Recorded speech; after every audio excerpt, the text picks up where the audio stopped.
speaker is Jon Artz.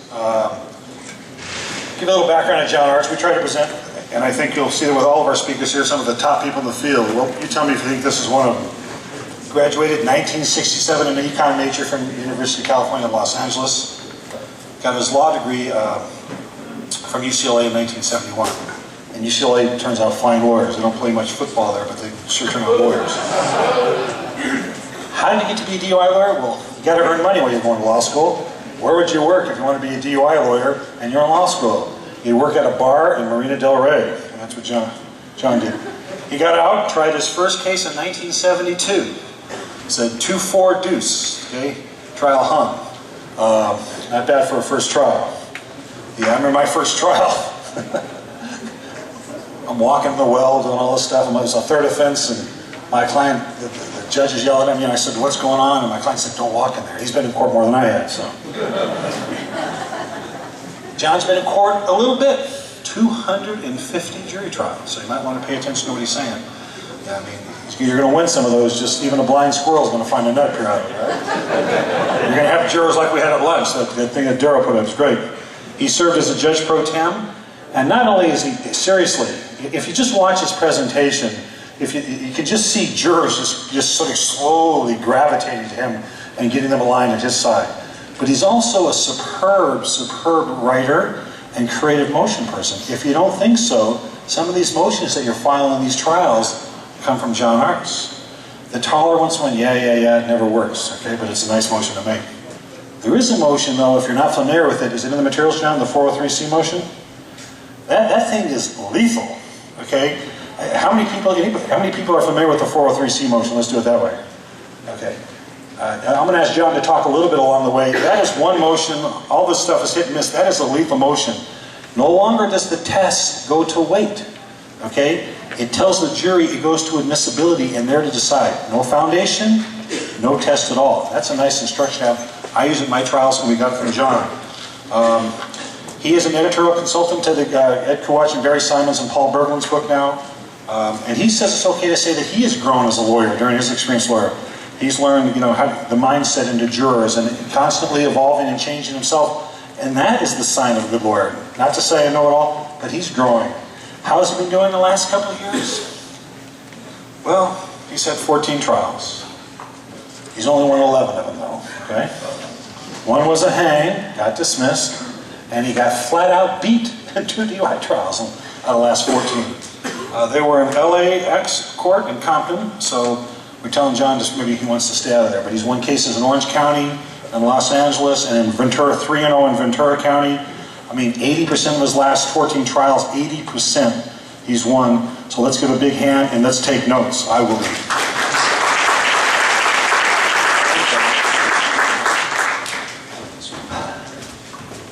I'm pausing because I'm trying to ask my higher power to help me tell you what I've learned in 40 years. And I'm trying to diminish the ego that wells inside of me so I can share with you, because I truly believe that jurors sense who we are. And I truly believe that if we convey to these 12 people who don't really want to be there, that we're being of service to our client and to them, and we relate to the jurors in a way not aggressive, not trying to challenge everything, but that they will do the right thing, they will do the just thing if they listen to the evidence and apply the burden of proof. I'm very respectful to the jurors. And so before I really get started in trying to share with you what I've learned through a lot of lumps, is I wanted just to call out some practical pointers. And first of all, as been mentioned to you, you got to get the books, the Kuwatch book. And I knew Eddie and I lectured with him way back when. The other day I had a DMV hearing, and it came up on the arrest report that the cop advised about chemical test, and the client said no thanks, and the cop put him in a squad car and then read to him the admonition. That was the sum of the evidence. On that case, I did not subpoena the cop, and I did not bring in my client. And I just argued that there was radio transmission, there has to be, and I needed the case, and I didn't have it, and I looked in the Kuwatch book and got it in 30 seconds. So you got to have that, too. The Bartell book, phenomenal. I never used to have timelines in my opening statement. I don't make an opening statement, I make an opening argument. My opening statement is the same stuff as the closing argument. Same stuff, I use the same timeline because I know where my cases are going. I know what I can do on the timeline. You've got to give that, and I learned that from the Bartell book. CHP manual. You got to get it. Here's a phone number. It's called the HPM 70.4, and believe it or not, the CHP is your friend. They're transparent. If you call 916-376-3200, again, 916-376-3200, they'll give you an ordering sheet and you can get this DUI enforcement manual, necessary tool. Also, these vendors over here, Chris Ballou, are you here? Just stand up. I use Chris, McDonald's, great. I use that man over there. Why? Because they help my clients. I want to be of service to my clients. And so when I tell the clients, hey, listen, get your insurance and it'll save you money, it's also a service to me. I don't have to talk to that client and take my valuable time and guess about stuff. I can give it to him. It saves the client money. It helps the client get the thing filed. It's a win-win-win. So, you know, use these vendors. They're really good at what they do. Don mentioned the 403C, so let me run that by you. Okay. I've had very good success with clients because I emote to jurors, and in my eyes, in my closing argument, I usually tear up. I don't cry, tears don't come, but I tear up. And that's part of the fear I have inside me because I want to do well. That's part of the fear that I channel to showing the jury that I care and it's the right thing to do to vote for a not guilty under the facts presented in this case. You can hold your head high, ladies and gentlemen, when you walk back there in that jury room. You know, parenthetically, you always know what the jury room looks like because you go back there and you describe it to them. But when you walk back there in that jury room, you can hold your head high after you come back with a not guilty because this case wasn't proved. And I take the fear that's inside of me, the fear that maybe I'm going to lose, fear that maybe I didn't do everything I could. I channel that. So, you know, for your own journey and how you're doing and what you want to do, I'll just tell you that in the last 12 years, I've been in a 12-step program, and that's helped me with my ego. I was a very self-centered guy. I still am, but I'm better. I share that with you only because I sincerely want you to get the message. If you can reduce your ego and be of service, and if you can convey that to those 12 people, your chances of helping your client who's paid you money and trusted you have gone up exponentially. So if you want to win these trials, figure out how to get rid of the egotistical, which is a hard challenge, is it not? Because on the one hand, we want to show that we know this stuff. We want to cross-examine vigorously. We want to present our arguments. Objection, Your Honor.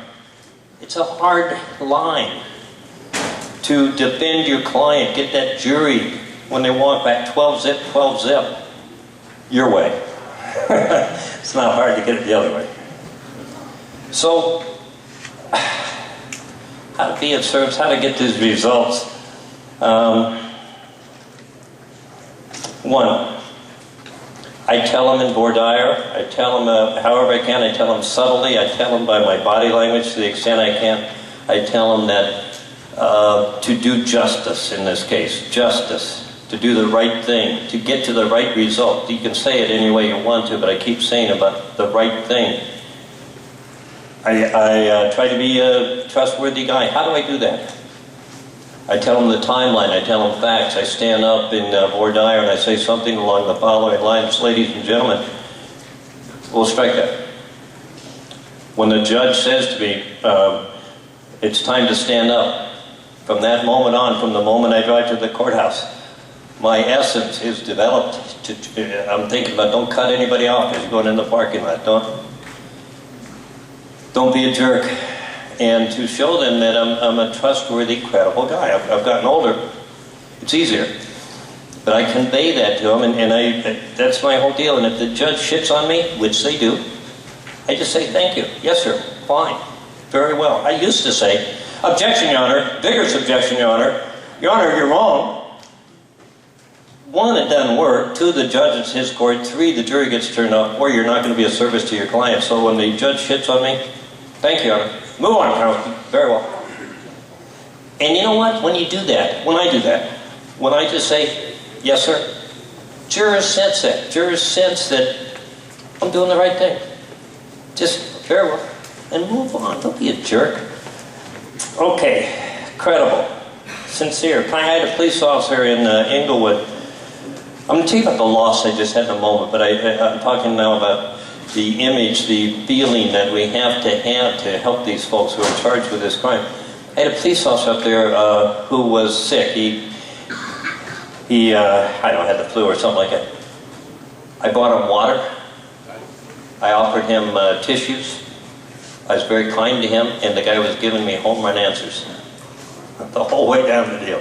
Home run answers. And that jury took, I don't know, an hour, or about 3 hours, and came back 12 zip with a CHP officer who, by using the CHP manual and leading him through, and if you don't know the CHP manual, check it out. You can ask the officer if you ever had any training with respect to absorption. In Chapter 1, it talks briefly about absorption, and in it says, oh, absorption can take up to an hour.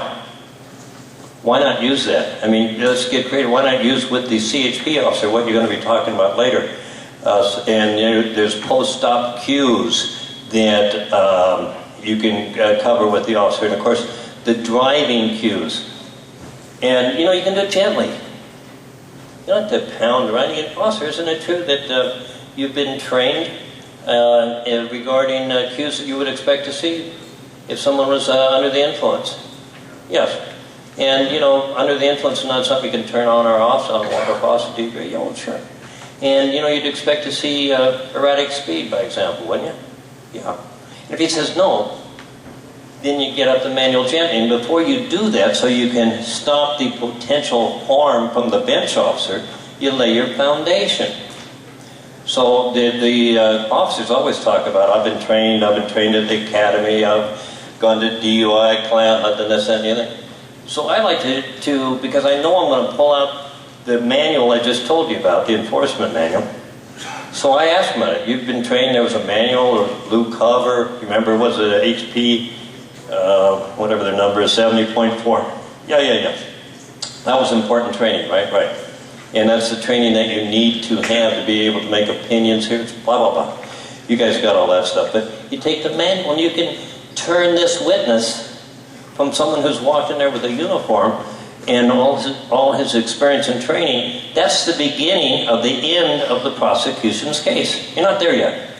But that officer can turn your case around. So usually, you know, when the judge reads off the complaint, I tell my clients the first day is going to be a rough day.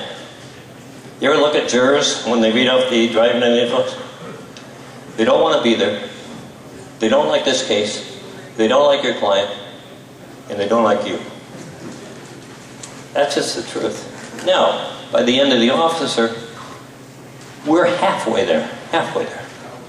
So, okay.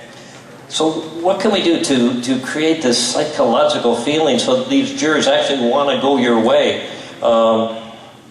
Respectful, courteous, not hostile, not angry. You ever had a discussion with a friend or foe, and you said words to the person like, listen to me, the person that you're talking to, like, I cannot hear you. So if you want to be heard, it's imperative, in my opinion, to tone it down a notch or two. Now, that doesn't mean, as skilled advocates, we cannot raise our voice or develop a tone, but only when it's a critical piece of evidence do I ever try to raise my tone and say, oh, sir, isn't it true that? No. Add a little inflection, I'll get my book, I'll do something. And there's a thin line between me doing that in a way that's still respectful and being an ass, fill in the blank.